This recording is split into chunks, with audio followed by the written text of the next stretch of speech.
নমস্কার বন্ধুরা, moms kitchen বেঙ্গলিতে আপনাদের অনেক অনেক স্বাগত জানাই। বন্ধুরা, কাঁচা আমের মরশুম একবার যদি চলে যায় আবার কিন্তু ফেরত আসতে একটা বছর সময় লেগে যায়, কিন্তু আপনাদের কাঁচা আমের জন্য আর এক বছর অপেক্ষা করার প্রয়োজন নেই। আজকে আমি একদম সহজ পদ্ধতিতে ফ্রিজ ছাড়া, কোনো রকম তেল ছাড়া সারা বছর কাঁচা আম সংরক্ষণ করা দেখাবো। আমি এই ভিডিওতে দু রকম পদ্ধতি আপনাদের সাথে শেয়ার করব। আপনারা এই দু রকম পদ্ধতিতে কিন্তু কাঁচা আম সারা বছরের জন্য সংরক্ষণ করে রাখতে পারবেন, কোনো রকম তেল ছাড়া অথবা ফ্রিজে রাখার ঝামেলা ছাড়া। আমি এখানে নিয়ে নিয়েছি কাঁচা আম। আমগুলোকে প্রথমে আমি জলে পরিষ্কার করে ধুয়ে নেব। আমগুলোর গায়ে অবশ্যই ধুলো ময়লা থাকবে, তার জন্য আপনাদের পরিষ্কার করে প্রথমে আমগুলোকে ধুয়ে নিতে হবে। আমগুলোকে পরিষ্কার করে ধুয়ে নেওয়ার পরে আমি একটা প্লেটের উপরে আমগুলোকে তুলে নেব। আমগুলোকে ধুয়ে তুলে নেওয়ার পরে আপনাদের ভালোভাবে একটুখানি শুকনো করে মুছে নিতে হবে। আমগুলোকে দেখুন আমি ধুয়ে পরিষ্কার করে নিয়েছি। এখন এই আমগুলোকে আমি ছোট ছোট করে টুকরো করে কেটে নেব। আমি আমগুলোকে কিভাবে কেটে নিচ্ছি আপনারা দেখুন। আপনাদের যেই রকম মন চায় আপনারা সেই রকমভাবে কেটে নিতে পারেন, তবে এই রকমভাবে কেটে নিলে কিন্তু দেখতে ভালো লাগে, আর তা বাদে আমটা সারা বছর রাখলে একদম ঠিক একই রকমভাবে থাকবে।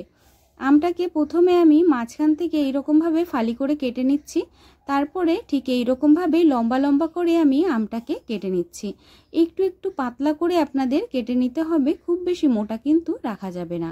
দেখুন বন্ধুরা, আমি এইরকমভাবে সব আমগুলোকে কেটে রেডি করে নেব। আমি সব আমগুলোকে কেটে নিয়েছি। এখন চলুন আমটা কি করে সংরক্ষণ করতে হবে তার প্রথম পদ্ধতিটা আপনাদের সাথে শেয়ার করি। বন্ধুরা, আমি গ্যাসের ওপরে কড়াই চাপিয়ে দিয়েছি। কড়াইতে আমি দিয়ে দিয়েছি 1 গ্লাস পরিমাণে জল। জলটা ভালোভাবে আমাদের ফুটিয়ে নিতে হবে। জলটা ভালোভাবে যখন ফুটে উঠবে, জলের মধ্যে আমাদের দিয়ে দিতে হবে 2 চামচ পরিমাণে লবণ। আপনারা যদি আজকে আমার চ্যানেলে প্রথম ভিডিও দেখতে এসে থাকেন, চ্যানেলটিকে কিন্তু অবশ্যই সাবস্ক্রাইব করে পাশে থাকা বেল আইকনটা দাবিয়ে রাখবেন, আর অবশ্যই অল নোটিফিকেশান অন করে রাখবেন। তাহলে আমি যখন এই ভিডিও পোস্ট করব আপনারা কিন্তু সাথে সাথে নোটিফিকেশানটা পেয়ে যাবেন। ভালোভাবে এখন লবণটা দেওয়ার পরে জলের সাথে আমি চামচ দিয়ে মিশিয়ে দিচ্ছি।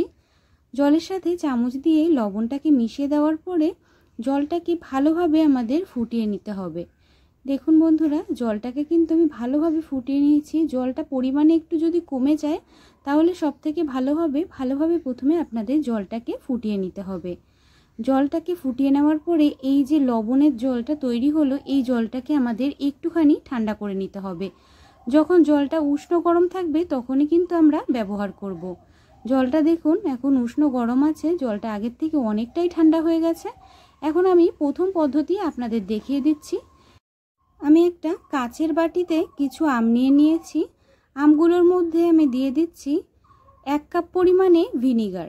বন্ধুরা, এই ভিনিগারটা আমি ঘরে তৈরি করেছিলাম। এই ভিনিগার কি করে ঘরে তৈরি করতে হয় এই রেসিপিটা আমার চ্যানেলে আছে, আপনারা চাইলে দেখতে পারেন।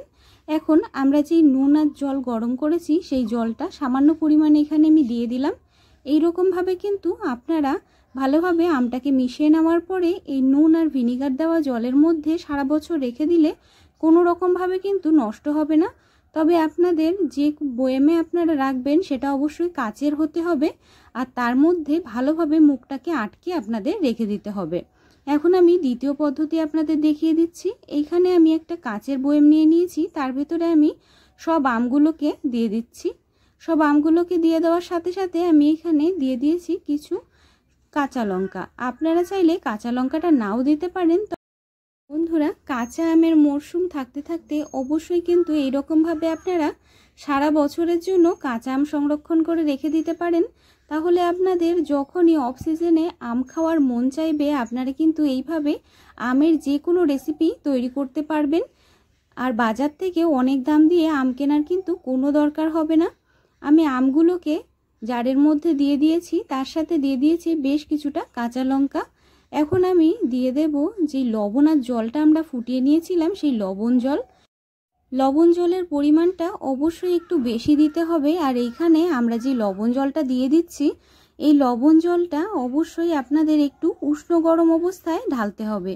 উষ্ণ গরম অবস্থায় এইরকমভাবে লবণ জলটা দিয়ে বেশ কিছুক্ষণ রেখে দেওয়ার পরে তারপরেই কিন্তু আপনাদের ছিপিটা আটকে দিতে হবে। আপনারা সারা বছর এইরকমভাবে কোনো রকম ঝামেলা ছাড়া, কোনো রকম অতিরিক্ত খরচ ছাড়া সারা বছর কাঁচা আমটা সংরক্ষণ করতে পারবেন। আর যখন মন চাইবে এই কাঁচা আম কিন্তু আপনারা খেতে পারবেন। দেখুন বন্ধুরা, আমি আমটাকে একদম লবণ জলের মধ্যে ভালোভাবে ডুবিয়ে দিয়েছি। কোনো রকম ফ্রিজ ছাড়া অথবা তেল ছাড়া সারা বছর কাঁচা আম এইভাবে আপনারা সংরক্ষণ করে রাখতে পারবেন। আমি দুরকম পদ্ধতি আপনাদের সাথে শেয়ার করলাম। আমার ভিডিওটা আপনাদের ভালো লাগলে চ্যানেলটিকে সাবস্ক্রাইব করে পাশে থাকবেন। ধন্যবাদ ভিডিওটা শেষ পর্যন্ত দেখার জন্য।